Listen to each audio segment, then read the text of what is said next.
being a dick. Yeah, like I said, if they're gonna be dicks to their guilds, they need to wear the fucking ghillie suit.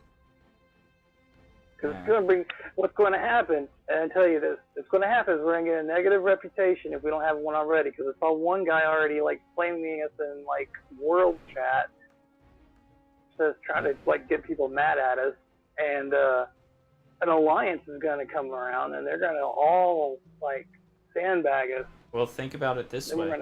Those big guild siege, castle siege guilds, if we attack their sister guild, that's where all their lobies are, and we start camp, they're gonna deck us and camp us and hunt us down, and there's nothing we can do. And it's just like, you guys caused this, stop being assholes to people, just let people have a spot. Yeah. Or invite them to party. So yeah, that's usually what I ask to do is like, you know, hey, just invite me to the world boss. I don't care if you try to kill me afterwards. I just want to get my shit like you. Yeah, like let's just kill the world boss. Killing my fucking boss cult. Like I would tell him is like, let me tag it, and then after let me get the loot, and then after that you can kill me a few times. Okay, I'll let you guys kill me a few times. Is that okay? Because I really just want to tag the boss. I'm just trying to gear up, guys. I'm just trying to gear up so, you know, that way if you and I see each other in the world, we can actually have a good 1v1. Instead of, hey, did you know you're like 300 levels lower than me? I'm like, no shit, I'm dead. So, I am currently doing my two...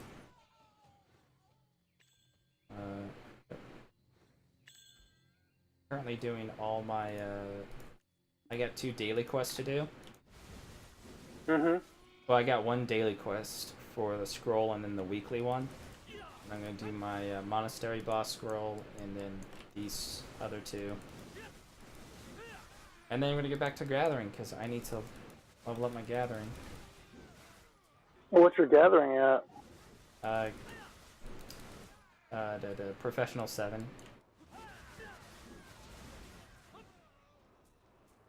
That's not bad.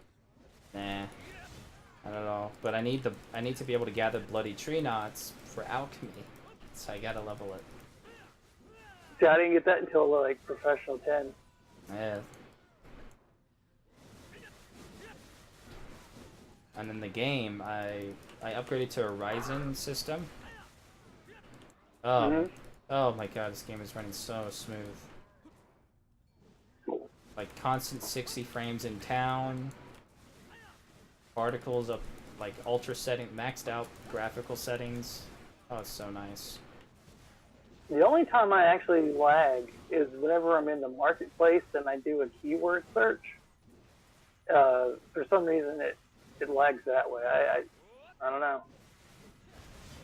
I found a way around that though, because you know, like when you get those notices for like boss items that show up in the marketplace. Just click armor, click the highest prices, and it will show up that way, and you don't have to do the keyword search. Oh, yeah.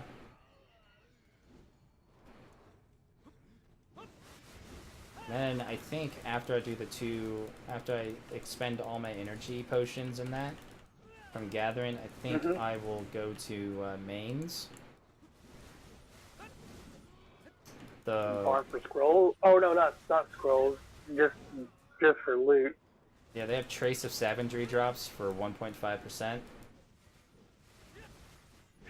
So. So does that increase if you invest in the nodes? That's what I'm gonna test because I invested in the nodes since it's right next to Tariff. I'm like, well, this is easy. Yeah, yeah. Oh, I just got a Uria drop. Great. Yeah, then, Forbidden Books dropped there too. Yep. Figured that's a good place for me to go. What's your gear score at? 156 AP and 219 DP. Oh god, yeah, you just destroy that. Yeah. Destroy it. Abandoned Mines isn't bad either. If you get those crystals and you grind them in powder, yeah, you can make a pretty good amount of money. Oh yeah, I got so much powder. I have like almost 2,000 Powder of Darkness. It's really... How many red crystals do you have? Or any crystals? Like, not metal, but like the red or the green? You mean like rubies and that? No, not rubies. It just says red crystal or black crystal Oh, or green none. crystal. None. Okay. Because I watched a guy talk about money-making guides, and he set up like a jeweler thing in Portaferia, where he takes black powder. I think it's 3 red crystals, 1 black powder, and they're trade items. And he trades it all the way to Heidel. He just does the snail mail thing, that's what I call it, transport, and makes a shit ton of fucking silver.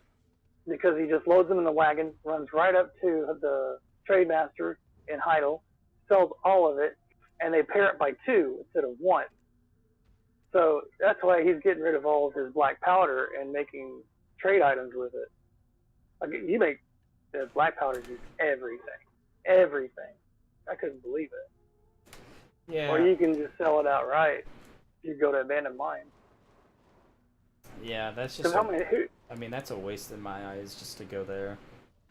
Like, sell all the black... I'm like, no, black powder is, like, really... It's something you don't want to sell. You want to keep it. Just because it has so many... It's such a versatile mat that if you sell it, you're kind of ruining it for you. Yeah, you want to do something with it, basically. Yeah. If you want to... Or another... Well, I don't know, man. Like, abandoned mines, actually, I've really enjoyed because of the Sawson district where they have the garrison. Yeah. See, that's really tight-packed groups. They have really high spawn rate. And I just take my wizard and just blow it up. I think every time we did that Sawson's mission, that's where abandoned mine.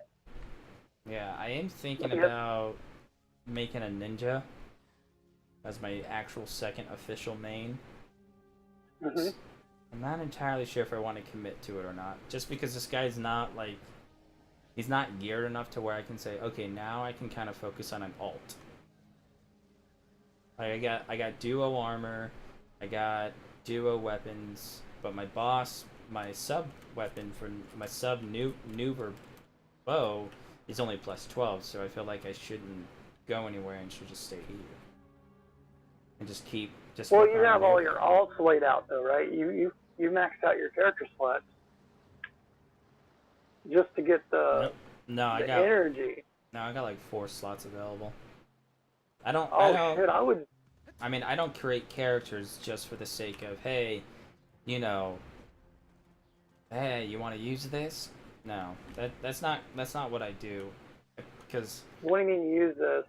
Like, as energy dumps, I just don't do that. Like, if I'm actually going to create an alt, I'll use it. I'll use the alt and I'll play it because I'm like, I genuinely want to play it.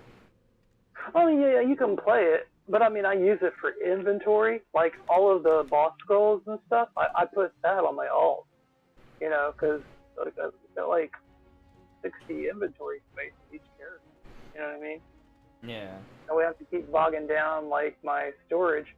And then I also park them in the residence in Heidel with that bookshelf. So every hour they read something, and I maybe learn a new thing that I normally wouldn't. But, I mean, I've got like 8. So... No, yeah. Really, I use 6. I got 1 alt, though, parked in Portaferia just to do that stupid daily quest, so I don't have to keep running back there. And then I got 1 in Altanova because, I don't know. Well, it's a striker, really, because he grinds, like you said, like he does mains, he does helms and arrows. Yeah. So I tried to pick up the Asula set to give to my other alt because I plan on playing those. And I'll be honest with you, I really like playing Ninja. I got Ninja to like 48. So I haven't awakened them yet, but it's not that far off. Yeah, I mean, they're fun. I mean, I played one myself and deleted him because I'm just like, I'm not playing him a lot right now, so let me just get rid of him and I'll just restart. And he was low level, so it didn't bother me. Yeah, I didn't know how I felt about the Ninja at first. At first, when it first came out, it was like the flavor of the month. Everybody was like all excited, like, oh man, fucking ninja. You know, they're like, I'm gonna switch my tamer shit over to ninja. That's another one I want. I want to actually have a tamer just because I'm just like, I want a bow staff. I just want to whack someone with a bow staff. I'm sorry. Just call me simple. It's just fun. You just find something you want out of a class and you're like, that's what I want. I just want to whack someone with a bow staff. And just let my dog maul them. I kind of break them down in different types, you know, like kind of like Node Wars. You know, you got your frontliners, like your tanks. Yeah. Then you got your scouts, and then you got your assassins, and then you got your support. So I try to get the feel for, you know, different styles because I think it's the fear of missing out, really, really is. Yeah. But, I mean, I hear so many good things about Musa. Sorry. Go ahead. And then I hear a shitload about Meiwa, and I'm like, I've never played either one. And they're like, oh, they're so fast. I'm like, well, fucking DK is fast. Striker's fast. Yeah. Like, if they're even faster than that, I don't even know if I can control it. I think it's because I think Musa and Meiwa can cover a greater distance. Yes. Like, I mean, I've seen them in PvP. They go all over the damn place. The game can't keep up with him. When I was fighting Coconuts, the game couldn't register our movements in the same place. We were constantly desynced with the server. So even though he's like ahead of me, somehow he like then teleports behind me and knocks me. And I was like, "Well, you just hit your move like all the way up there. How did it hit me?" And it's like, "Well, the game's lagging behind us." So yeah, that's kind of cheating in my eyes. I mean, it's not his fault. No, it's not. The game can't kind of keep up, but that's what they were doing with the DK. I mean, they were desyncing, and that was the defense. Yep. But they were purposely trying to desync the characters so they don't get hit. Yeah, and it's just like, I was like, okay, this doesn't make sense. So, mail. So what's sold? But DK now has that side dash that can just go on and on and on. It's like, oh my god. Yep. Here's the thing too, and like Musas are really good and like they're really strong in awakening state. Like their weapon hits hard. But the thing about it is that we lose so much debuffs and utility from our katana when we switch to our awakening state. Like our katana has the ability to drain your stamina, your energy, your WP, you know, SP, your mana. Oh right. It drains it. We have the ability to drain it, and it's like Pez was being pissed about that. And the thing is, it's like Musa's. You're not meant to stay in one city. You're meant to utilize both, because if you can drain, we can zoom in and get behind enemy lines and get to the wizard, right? If you can hit the wizard and drain his mana with your katana, all of a sudden he's completely worthless in the fight if you stay on him. He can't attack unless he's using potions, and he can't attack. Yeah, I can do it as just standard attack. Because you're constantly draining his mana to zero, so he's just like, guys, I can't do anything. You have to peel him off me. All of a sudden, it opens. I can't heal you. I can't do anything, and so it's like you're not meant to stay in one form or the other. You're meant to utilize both. So yeah. And there's more. You have more stuns and knockdowns in your katana state that deal bleed damage as well on top of everything. So I can stack. I have 2 bleeds that hit really hard that they deal combined, I think, like 200 to 300 damage per tick, like every 3 seconds. And then you have the burn, which deals like an extra 50 damage per 3 seconds in the awakened state when you activate it. So it's like a lot of. So you know, this is pretty well, right? Yeah, it uses a lot of utilization, and it's like you need to use both. So. Okay, so like the second awakening here, we're just looking up on Google. They got Rising Storm plus Blind Thrust. That's katana. What does that do? Yeah, it's always going to be a pre-awakened combination. So Rising Storm,